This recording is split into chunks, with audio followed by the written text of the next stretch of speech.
Part 2, The Magic Act, November 1, 2041, Alang, India. Be careful what you wish for.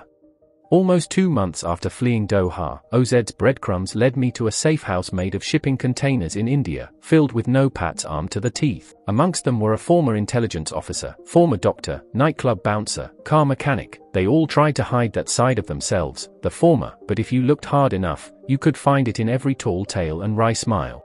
Naveen Rao is what you call a people person.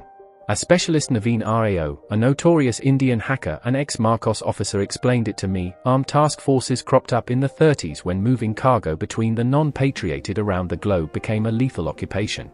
In response, world governments cracked down on all no-pats, treating them as smugglers and pirates. To that, Rao can only shrug. That's why we always wear eye patches when delivering food rations to stranded families. Who else is going to help no-pats, if not other no-pats?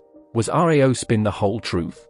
There was only one way to find out. Of course, this task force seemed to be without one key ingredient, a boat. The fact that we were in Alang, the largest ship-breaking yard in the world, provided a clue. This was going to be a heist. Not every ship in Alang is destined for scrap. Shipping is a simple business. More goods than ships, the price goes up. More ships than goods, the price goes down. In the late 30s, in the wake of the Second Great Depression, the world had nothing to move. To prop up prices, the industry turned to ship-breaking facilities like Alang to convert unused and weathered fleets back into high-tensile steel. But soon, Alang became famous for something else: magic. How else could you explain whole freighters vanishing into thin air, only to be discovered months later amongst the ever-growing no-pat fleet? It was the city's worst-kept secret. Corrupt businessmen were selling ships intended for scrap to no-pats on the black market. But the Indian military would soon put a stop to it. Navigating the Alang coast is treacherous business. In the gale force winds that night, the gunfire sounds like it's coming from every direction.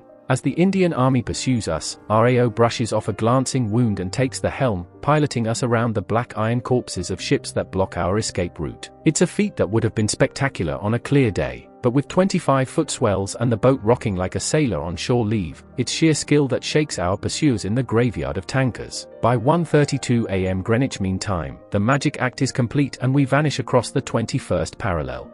Our beat-up old container ship, unofficially dubbed the Copperfield, begins her journey as a no-pat. So, that's the end of Chapter 2. I hope this was better than Chapter 1 and would love some feedback in the comments. Don't forget to subscribe for the rest of the chapters and see you in the next one.